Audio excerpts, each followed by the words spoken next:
Yay. Okay, hey, yay, hello, and welcome to Mesmerize, a high-end audience for successful online speaker business.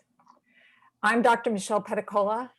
I help leaders, coaches, change makers, motivational speakers to monetize their mission and their message through high-end programs and trainings that really make an impact.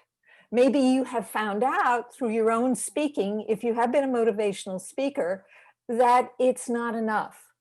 In fact, that's true. Motivational speaking is not enough. It gets people already all really excited, and then they go back and they go back to their normal lives.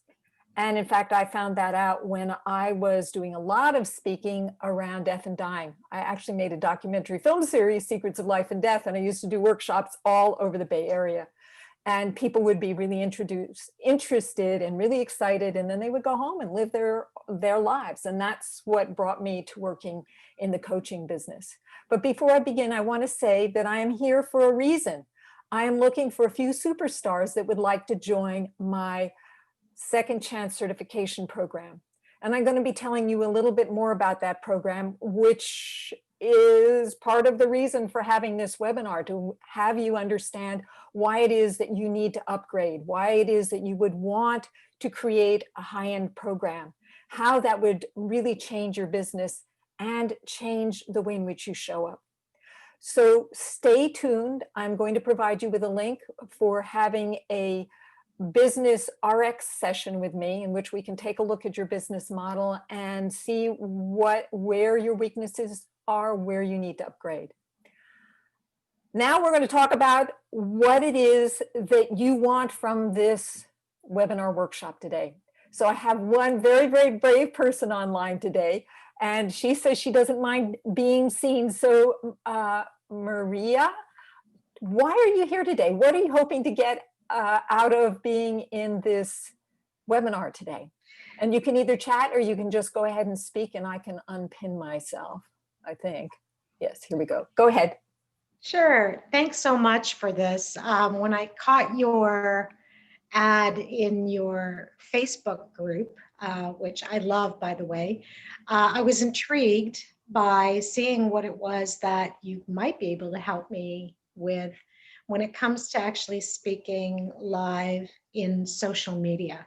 I've spoken before on public platforms and stages, and that was the niche that I was already gaining some comfort level in, with the kind of background that I have facilitating and doing facilitation training and workshops that's face to face. But since COVID times, being in front of a camera is a whole different ball of wax.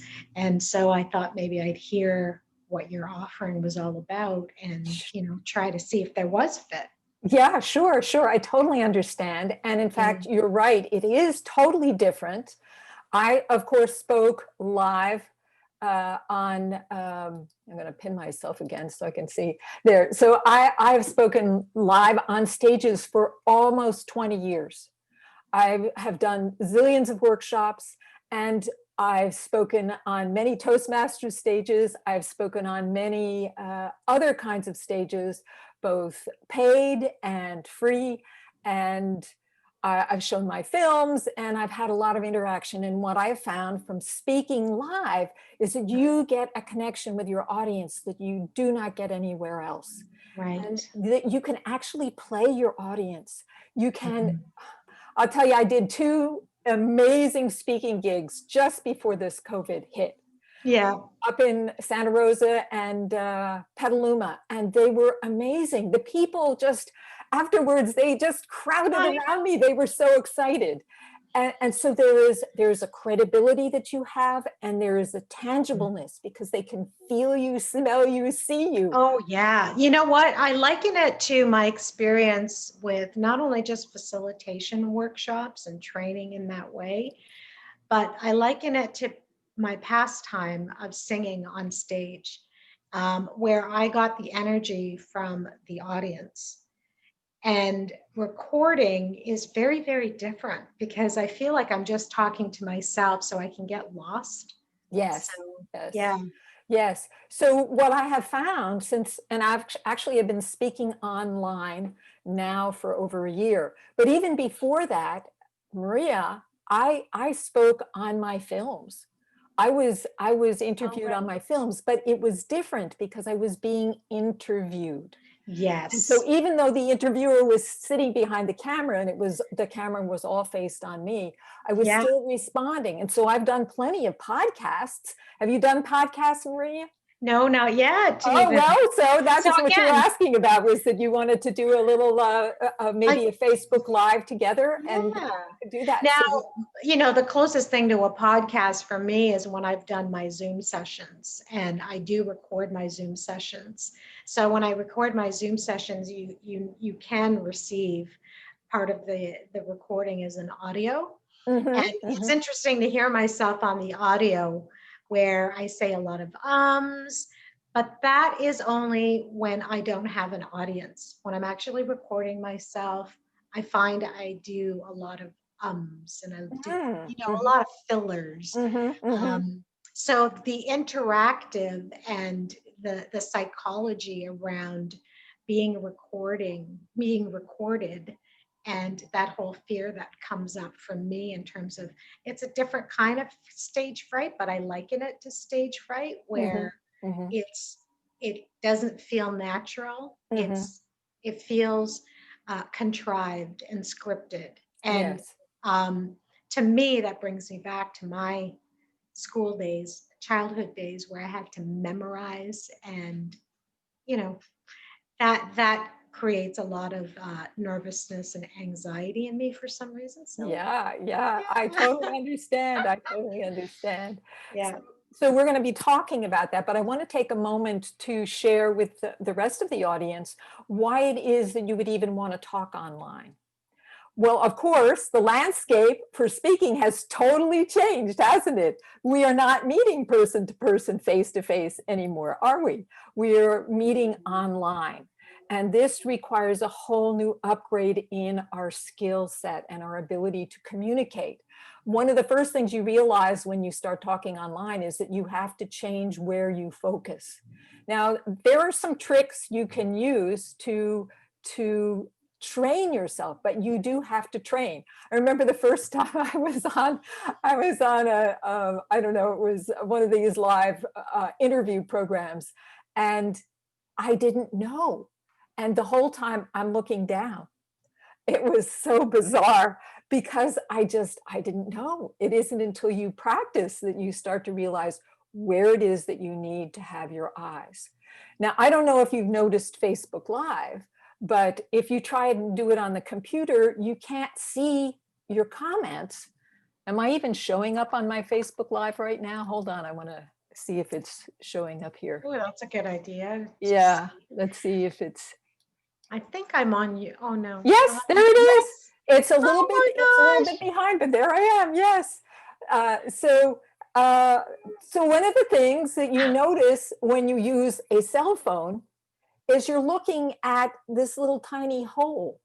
Yes. So you're like focusing, and sometimes you don't get the focus right. But also the other part, Maria, is that Yes. when you're speaking person to the person who is on the other side of that hole.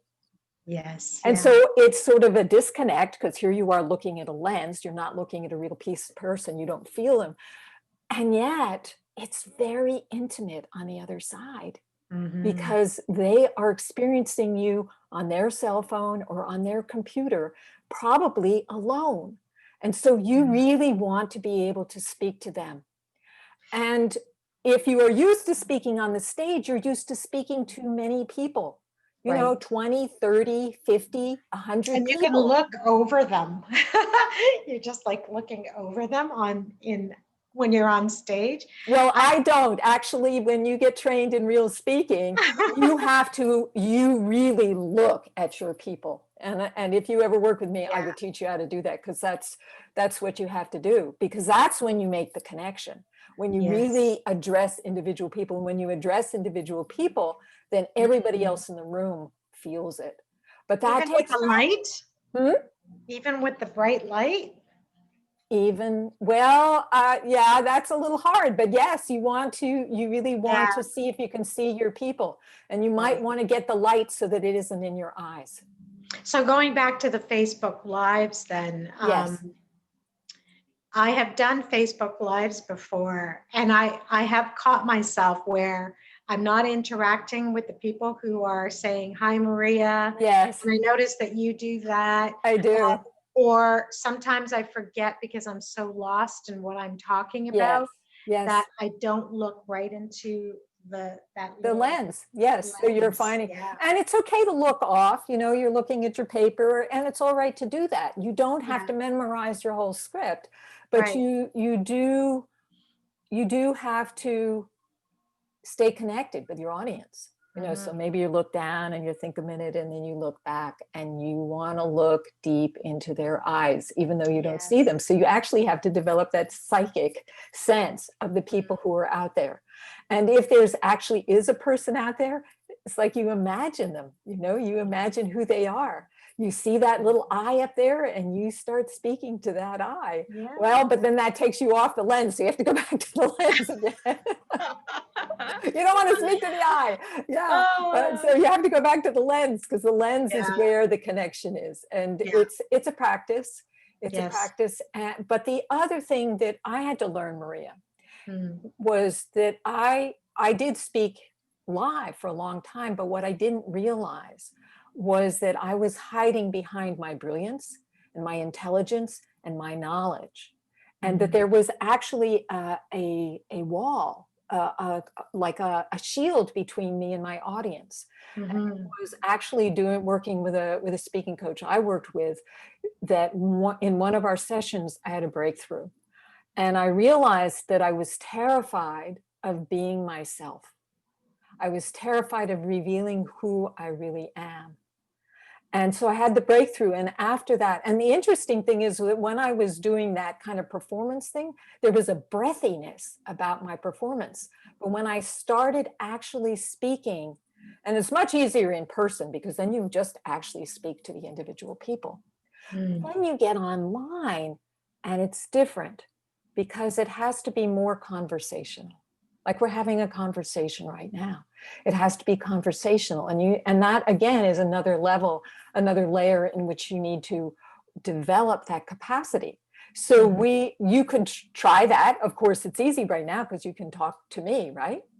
I'm going to put you back on, and I want you to go ahead and talk to the audience out there and tell them a little bit about who you are and what you do. Oh my gosh, you're putting me on the spot. Well, if you're not ready, I won't put you on the spot, but this is what's called impromptu speaking. That's okay. I am right now, I am resetting myself and adjusting to my offering, because it's tending to morph itself right now. So I have about 17 years as an HR transformation consultant. And what's that, Maria? What's an HR transformation? An HR transformation consultant is a business partner to organizations who are undergoing amalgamations, mergers, acquisitions, and I help to consult them on how they actually approach the people impacts to the changes that they're mandating in an organization. So naturally, I would be coming in to consult them on the human resources management protocols. But falling out of that are the people impact in terms of how do you actually help them through the human dynamics of the change that's affecting them in their employment life cycle. So out of that, it brought me into a number of years of realizing that my real love that I've grown into is really helping individuals manage transitions in their lives. There you go. Yeah. There you go. That's it. I help people manage the transitions in their lives. Yeah. Yeah. Yeah, life transformation. And a lot of people are going through a lot of transformations in their lives right now. with this whole pandemic and how Absolutely. that's people losing their jobs, people retiring early, and how do they navigate that? And there's a whole psychology behind that of what happens to people on a psychological and emotional level. Oh, for sure. And because of the technical background that I have, I feel for individuals going through those changes within organizations, within their employment, because it's been so ingrained within people who have had corporate jobs to believe that their roles are their identities. And so Yes, when they're going through that, it is a form of grieving. I'm in watching absolutely. a lot of what you do, their loss of identity. So they gravitate to that and they don't realize that, that isn't who they are. So that's what's fascinating to me. And Yes, yes. So yeah. I don't know if you know that I actually worked for like 20 years with around grief and loss. I mean, my Yes, field. I've been trying to follow you to try and get to know your real essence, and you just have such a background to you. That's resonating with me. Oh, great, great. Thank Yeah. you. Thank you. Yes. So there's so many things that go on, and most people in this Mm, culture are not encouraged to allow their emotions. absolutely. And so they tamp them down, Yeah. and they expend a huge amount of energy to Hmm. hold their emotions in. Yeah. And so that only delays their healing. And sometimes it delays them forever. I mean, I worked with a client who came to me and she was still grieving her husband after 20 years. I mean, Yeah. like real tears and everything. Wow. Seriously. And in It's the first month, she stopped. She mhm. stopped. It was like, That's because wonderful. yeah, because she didn't know that it was okay to grieve. And once I Hmm. gave her the tools for really allowing herself to grieve without getting what we call carried away or overwhelmed, or I guess they call it flooding, Yeah. without doing that, it was like, oh my gosh, then it becomes, just a matter of emotional hygiene. So, Yes. so what I'm finding now about this high-end programming and Hmm. stepping into offering high-end programs is that there's a whole nother level of emotions that you have to deal with in order Mm. to step up. And I'm sure that our mutual coach Lyra has talked to you about how business is a spiritual activity, that Mm. when you become an entrepreneur, when you are successful, that you have to grow yourself. And so this Absolutely. high-end business model is a huge opportunity for taking yourself to the next level of Mm. recognizing and embracing your true value. That many coaches out there get stuck on the lower level, Mm. or they find a place to hide because it feels safe. So either they come on as the expert, the hero, and then they Mm. feel safe because the people below that they're working with are below them and are not matching them. Mhm. I have worked with clients like that. They're very frustrating because you actually, if you're a true healer, you want them to get results and you do all the work. When you work with high-end clients, with high-level clients, they do the work because they're motivated. But they also challenge you because you cannot mess around. You cannot fiddle. You have to really give them quality programming. That's right.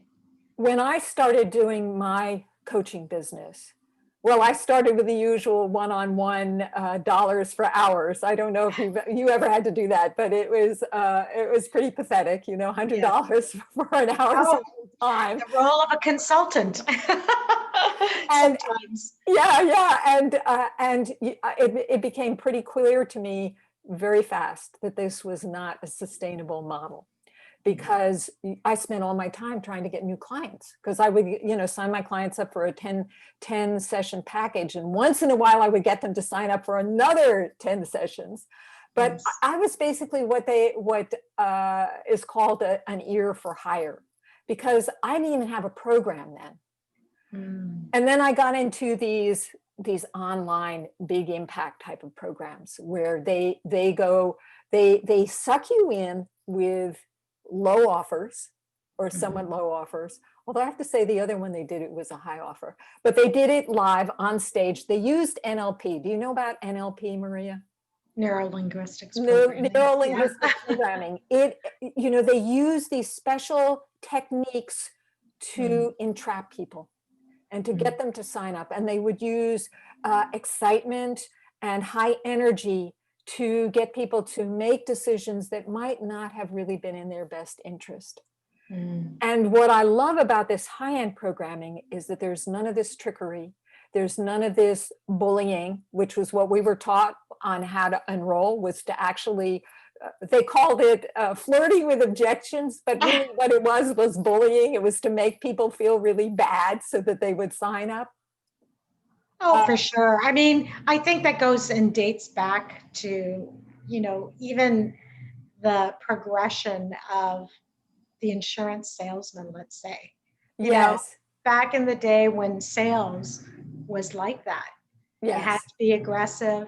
You had to reach a quota. It was the numbers game. Yes. And I think that, like, even more so over the last decade, I would say that it's the humanized component is becoming a lot more appreciated and necessary for us to pay attention to when we are serving, so to speak, right?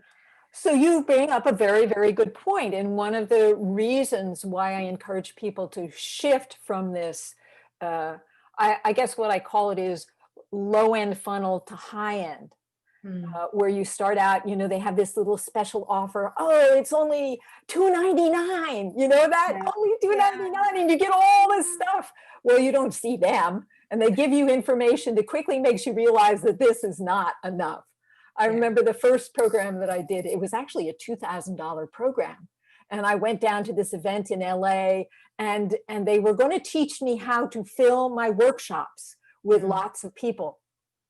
Well, I wanted to fill my paid workshops with lots of people, but actually all they did was teach me how to fill free workshops. And I already knew how to do that.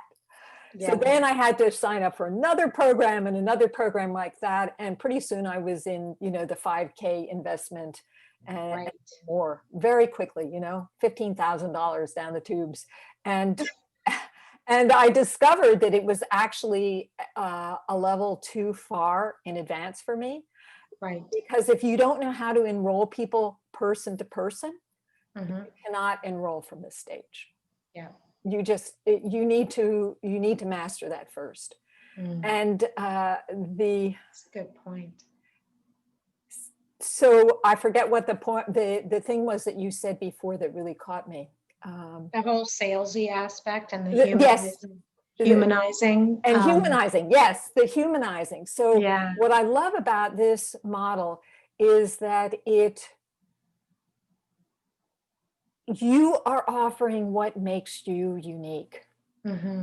All the rest of it is like, you just happen to catch them in a funnel, or, you mesmerize them in the moment. But when you are unique, there's nobody else but you. So the right Michelle, person for certain people. Yes. Yes. So within your program, this term that you use, high end, and the whole element of humanizing, what are your thoughts? Because I'm sure you cover it in your program, but what are your thoughts around, because I see this happening, whether it's with my clients and my clients are not healers, they're not coaches. They're people who are actually looking for that hybrid of consulting and coaching. What I find, however, is, a couple of things that come to mind right now, where we're bombarded with a lot of information. Absolutely. And a lot of the information is it's just replacing, words that we used to remember as buzzwords to new buzzwords. Yes. Like, we're going to give you the deep dive. We're going to walk you step by step. So promises are coming at them. Yes. what are your thoughts on how you help your clients remain authentic when everybody seems to be saying the exact same thing in their speeches? You've heard Yes. a lot of speeches. Yes. So that's what you have to do is the only thing that's going to make you really successful is to be authentic. And that in working my program, Yes. what I want to do is work in coordination with I work in coordination with my clients to find out what it makes them special and help them design the program that is going to make a difference. Now, when I started working in this coaching industry, I actually had a lot more background in influencing and affecting change in people than the average person who got into coaching. I did my PhD on Gestalt therapy groups. I worked on the Navajo reservation with emotionally disturbed adolescents. I also worked in Santa Fe and Los Angeles. So I actually was working with disturbed and court adjudicated juveniles. And then I worked in hospice for 10 years, working with people around grief and loss. So I came into this industry with a whole lot of experience and knowledge. Plus I had been a college professor, so I actually knew how to package to make a program that evolved, that took people on a journey. And so that was what I had to offer. So the first program I made, which was Release Your Grief and Thrive, was really, really successful. It did make a difference for them. But what I have been learning in stepping up to this higher level is developing programs that literally make a difference for people, whether I'm there or not. And then I just help to tweak that, to just give them those insights, but I'm not carrying the load anymore. Right. And that's part of the reason why you want also high-end or high-level clients, is that they're committed. Now, high level doesn't mean that they're like, $1 million people. It's just that they're committed, that they have a passion, that they have a motivation, they want to make a difference in their lives. And that's the difference. And Maria, I have to say that some of my best clients have been coaches because they understand the value of coaching, and because they have a passion and they know that they need to take care of these issues around themselves if they're going to continue to work properly. So that's why they invest, and they show up, and it's just wonderful. In fact, I don't know, did you know that Lyra used to be my client? Yes, she actually mentioned that. Yeah. And that was just before she went and took off astronomically in her business. It was because we took care of that last business. And so taking care of the I know how it's referred to as mindset, and mindset is such a dismissive term for what you have to go through in terms of reprogramming your view of the world, the way in which you feel, and it's tied into this whole body and into your emotional landscape. And so changing something, it takes effort, it takes practice, it takes motivation. And that's one of the problems I had with some of my what I would call lower level clients, is they didn't have the motivation to do. I would tell them what to do and they wouldn't do it. And if you don't take the action, you don't get the results. And that's the difference between high end. That's the true difference between high end and low end. It isn't how much money they have in the bank. It's their commitment and motivation.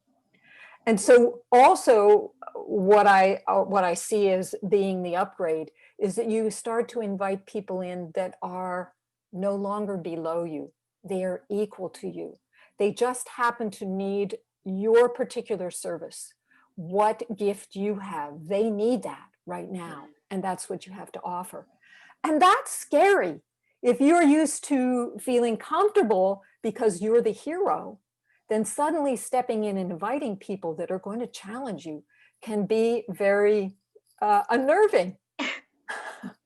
You get what I mean, right? Yeah. It's like today, a former coach of mine showed up on my Facebook Live. I'm doing these little live cemetery, or what is it called? Sunrise Diaries in the cemetery, Sunset Cemetery, at like 7:30 in the morning, which by the way is a really good time to get on because people are like looking for some sort of entertainment.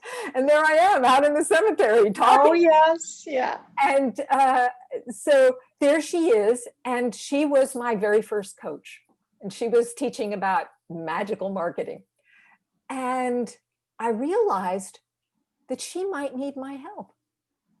And that's a very, very different, that's a switch, is like, yeah, she might need my help. I could probably help her to change her business plan, to change the way in which she's doing her work, to have a bigger impact.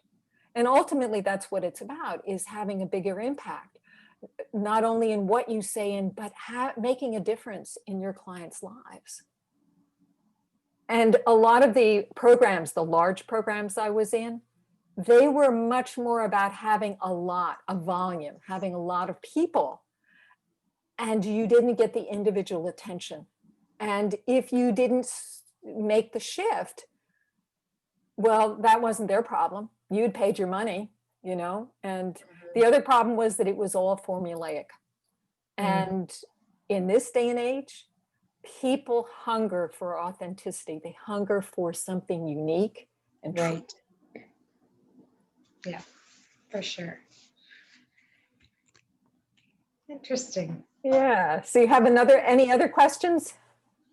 No, yeah, I think it was mainly the part understanding your program for how you address authenticity for individuals when, you know, I think that the coaching industry is becoming more and more at the forefront of, you know, this generation where people are going to have the liberty of, you know, an array of their choices, which is, I think, on the one side, fantastic and fabulous because, you know, it's a very personal kind of an experience you have with your client, not, you know, your, you know, one person's coach and client relationship isn't another's.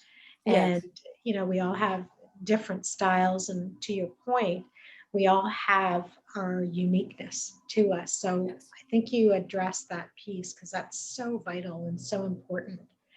Well, let me address the question of authenticity again. So part of my experience of the problem with being authentic is fear. That as children, we are learned to hide who we are because our parents want us to behave certain ways.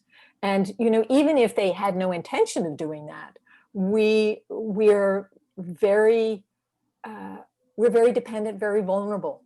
And so specific events can really shut us down, make us feel like, oh, we're not good enough, or we're not important enough, or we're not valuable, or we don't belong, or something like that. And so we learn, some of us learn to become exactly what we think that person wants.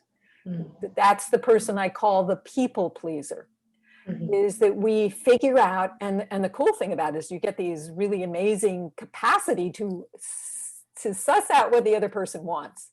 And those actually help when you're a coach, is to be able to really see somebody. And so that's one thing. But the attention is all out there in the world. You know, it's like, what do they want, rather than standing your ground and in your strength. So you need to break that. You need to break the habit of wanting to please somebody, wanting to get the likes, wanting to get the appreciation. And I'm telling you, I have some very high-end clients who that's still an issue for them. Is that they are afraid of saying no. They're afraid of displeasing somebody.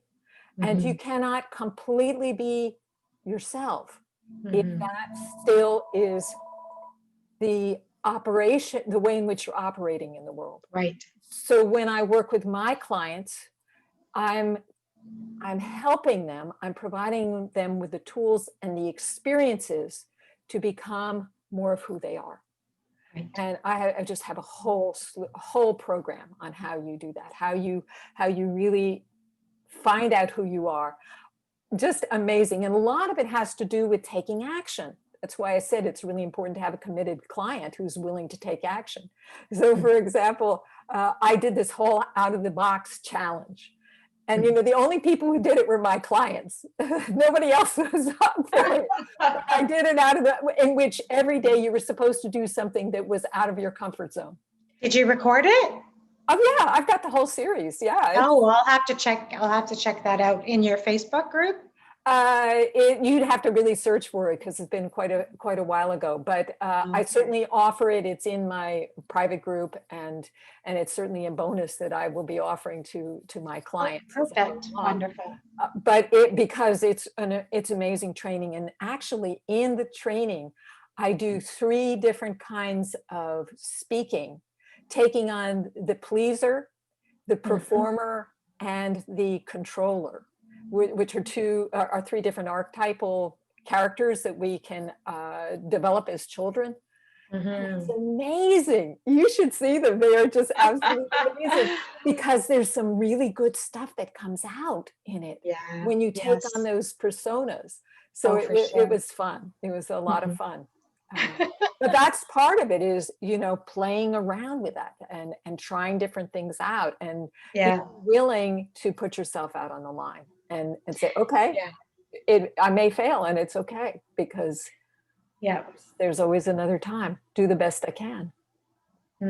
What influenced you in terms of your own signature and your essence for how you go about coaching your clients when it comes to public speaking?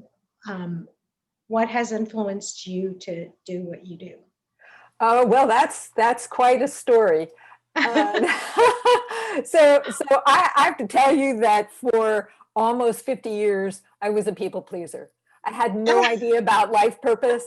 I was just out trying, and I kept on making myself smaller and smaller. Pretty soon I was only working temp jobs because at least I knew they were eventually it was going to end. So I wouldn't have to experience that separation anxiety. It was like it was already in the books. I mean, I'm telling you, it was pathetic. And so several things happened to me. One was that my first husband left me for another woman. The second thing was that I joined a spiritual community, and this was like an ultimate escape. It was like spirituality, business doesn't matter, work doesn't matter, relationships don't matter. The only thing that matters is spirituality, connection to divine. And yet what this did was actually open my heart up. And and up until that time I lived from the neck up. I was in my head, and then I got into spirituality, and then I was up here in the ether, right? I know it. I was like, oh yeah, you know how they call that spiritual bypass? It's true, so I was like totally up there. But of course, I believe in spirit, and I believe in our that we're guided, and that we have certain experiences that ensure that we continue to grow. And so when just before I made the shift, my second husband showed up. Now, he didn't come with a sign that said, "I'm your second husband." But he showed up at the spiritual group, and I said, wow, he's interesting. And, there was some stuff back and forth, and then we got into a relationship. And it was clear to me very quickly, because of the spiritual work, that I had an intelligence. My Sufi teacher talks about this intelligence, which is different from the intellect, this intelligence to realize that there were behaviors that I had that were going to sabotage the relationship if I didn't do the early childhood healing. And so I actually signed up for my first coaching program way back, oh my gosh, in 1997, and did a 3-month program in which I worked on early childhood trauma. and early childhood stories and beliefs, and it was called the quadrinity process because it dealt with mind, body, You emotions. did it with Hoffman. Well, I did it with the there were at a certain point, Hoffman split up from the psychologists who helped develop the program. So I did it with the psychologists who did it over a 3-month period. I know that Hoffman moved into a 2-week or 1-week program. Did you do Hoffman? I did the Hoffman program. You did. Awesome. Yeah. But I understand the fundamentals of it in terms of the quadrinity. And, Yes. That was basically it. And what stems from, childhood with the craving for something that we were all meant to have, which was love. Love. And yes. when it gets stopped at that point in our developmental years, what that can really unearth for us in our later years if it's not appropriately healed, if it's not appropriately addressed. And Addressed, there have been scientific studies, psychological studies in the early pediatric journals about children in the first 3 years to 5 years. Their minds are just forming. And so any kind of trauma can reverberate throughout their lives because it impacts the way in which they process information. It's my entrance into that was John Bradshaw. In terms of the socio psychology of it. Yeah. And it's just it's unbelievable what we're really made up of. Whether it's acquired because of traumas that are even multi-generational, right? Yes, and it is multi-generational, absolutely, for sure. And some of this patterns we don't pick up because of trauma, but we actually pick it up from role modeling. That our parents transfer it to us through modeling their behavior. And so we, if they're fearful, we will pick up that fear reaction the same, we just absorb it like sponges. Absolutely. So, I think you would also be very fantastic for not just coaches in terms of the entrepreneurial, but even in corporate. Yes. We coach corporate leaders for a certain element of coaching. And how do you know when it's time for you to coach and when it's time for you to actually give a directive? Knowing the difference between the two and the level of discernment that's required in corporate speak, they call it due diligence, right? You got to know between the two. But there's still always what's infused in it is always that coaching element because there is no real control. You can't control human beings. No, right? That's right. So I think this is really great with the Yes. In fact, I do have one of my clients is from the corporate world. She's a corporate consultant. You'd love to meet her. And she's always trying to find a way for me into that venue as well. And I probably will kind of do some research down that venue. But right now I'm focusing on the speakers. Yes. Because they've been really heavily impacted by this new online for sure. format and how can they make this work. And I actually met a woman one time. I actually didn't really meet her. I met her on on the telephone and online. She made her living as a speaker. And she was because I, at that time, had been a lot into the end of life and caregiving and grief arena. And she was in that area. And there was some illness that she really was a specialist. She'd written a book on. And so all these organizations wanted her to speak. But I got to tell you, she had done it for about 3 years and she was ready to stop because she was traveling all the time. You don't really make that much money from speaking, unless you're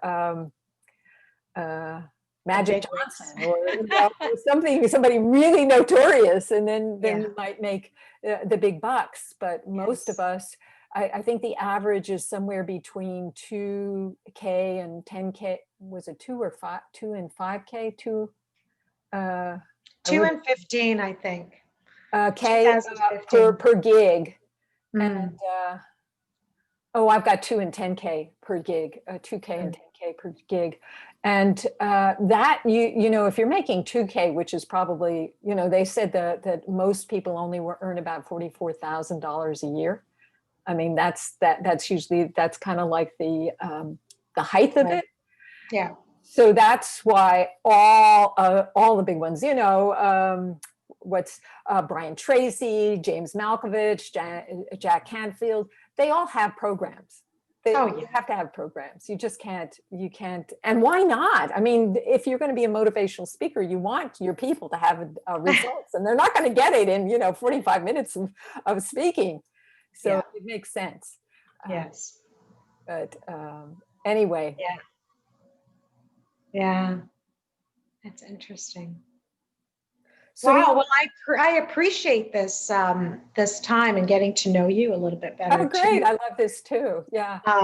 I am still working through a lot of your live posts and your videos, Wow. just to checking you out because yeah, I think you have so much to offer. So Thank you. Thank you. yeah. So I want to make an offer, not only to you, but to anybody else who's listening to this, that I said at the very beginning, I am looking for a few superstars to join my certification program, and that I'm offering an RX business consultation, 15-20 minute conversation in which we take a look at what your program is, what you're doing, and what you might do, give you at least one tool to start shifting where you're going.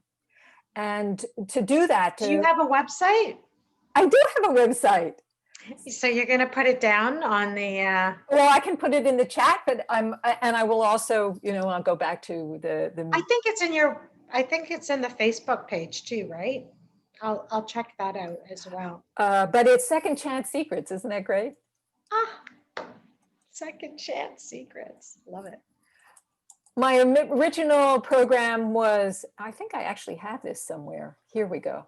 I'm going to put You're going to upload this? Oh, this is being recorded on Facebook. So I would love to watch this again because I think you've already offered up a couple of awesome gems for me to really. Oh, how come I didn't put it? on. Oh, okay, here we go. Why is it not posting? Hey, do you know that you and I have flowers in our background? Yeah, yes. Well, that's of course one of the things that I teach people who are speaking online is how to create that environment that is welcoming and Very feels good. nice. So what you need to do is you need to get some more light on your face. Yes, it's funny because I don't know if you knew this, but I just recently moved from 22 years in the countryside, a home, into a condo that I'm still in the process of, making as my backdrop for speaking at some point in time. Yeah. Yes, yes. So I don't So know, you it's may need a lighting, right? screen. Hmm?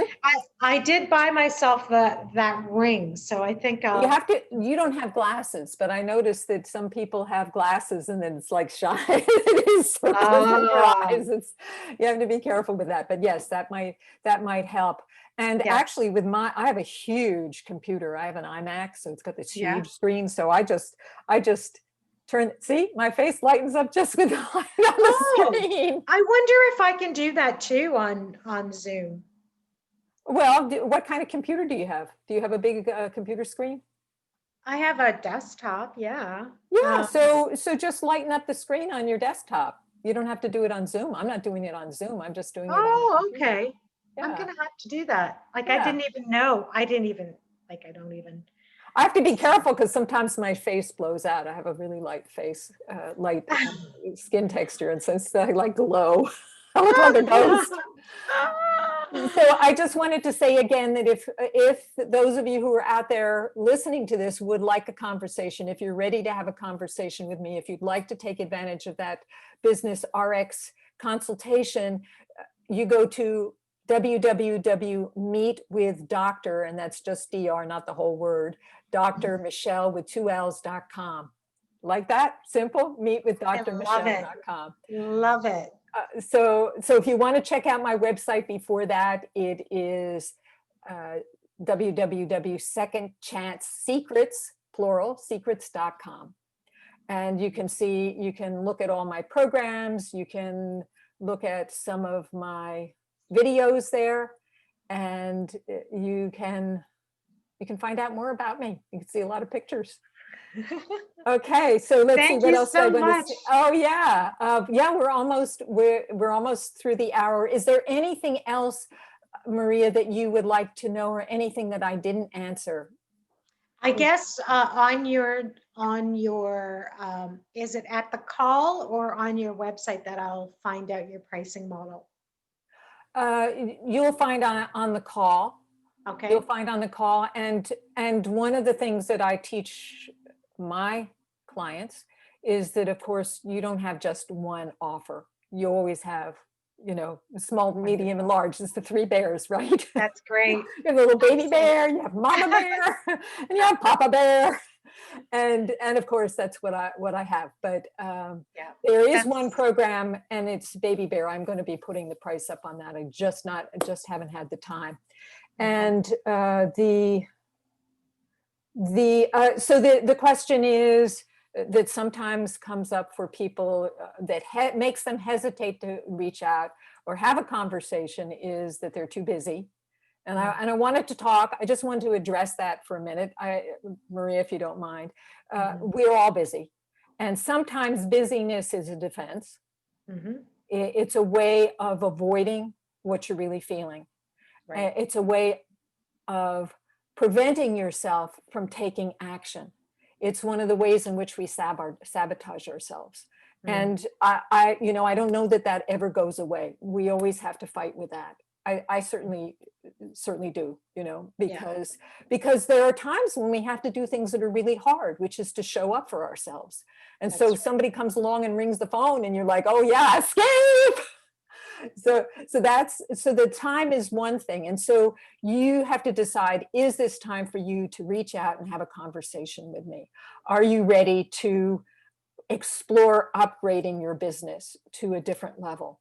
If it's not successful right now, or it's kind of slogging along and you want to move to the next level, not only because you want to earn more money and have more time for yourself, but you actually want to up-level yourself too. That maybe you're getting bored with what you've been doing. I know that happened to me at a certain point. You get taught this signature program, and then after a year of teaching it, it's like you want new stuff. We're creative, dynamic people. So that's one reason why you might not is time. One is money. You're like, oh my gosh, she's talking high end. That sounds really scary. And I think I already addressed that the people who are high end are not necessarily high end in terms of finance. Yes. They're just high quality people. And it's when you decide that this is what's right for you, you find a way of finding the money. If this is what's right for you, you do find it. I know that. I've done that a number of times with different programs. I've done. Sometimes people will say, "Oh, I don't have money," and it's an easy excuse to avoid stepping up for yourself. And I know that's not your problem, Maria. I know that you just go and do it. But there may be some people who are listening right now, and I just want to address that before we close. And I think it's great. And I think, having spoken with you in the past as well, what I also appreciate that may not have come out clearly is the added thing that I believe you offer. You give space for knowing that there is no right or wrong, and it's all dependent on, it's the right timing when that person can make that decision with ease. And right. With the time that I've spent with you in speaking with you, you certainly give me we're all on different on different levels of the same continuum. It just depends on where we are in that continuum, right? And some individuals might find themselves in that stage where they are legitimately thinking about money. And, Absolutely. I love that you've mentioned that somehow you do make it work, because the universe is amazing that way. I share that with you Right. as Right. well. And you're right. The only reason I bring it up is because I was in conversation with a woman, Yeah. and I was doing research with her, and I was asking her questions, and I said, I asked her about the money question, Yeah. and or asked her, what could I say to you right now that would get you to pull out your credit card right away and sign up, even though I wasn't actually asking her to do it, I was just doing research. She said, how interesting. The first place she went to was, I don't have the money. And she says, I went to that place because I didn't really want to address the question of whether I really wanted to do the work, whether I was ready to do the transformation, because Right. that's the real question. Are you ready to transform? It takes effort to transform. It takes focus. It takes being willing to be uncomfortable. And that's the real question. The money often is an excuse, and it's an easy excuse that everybody says, oh, she doesn't have the money. But the real reason is what you want to look at.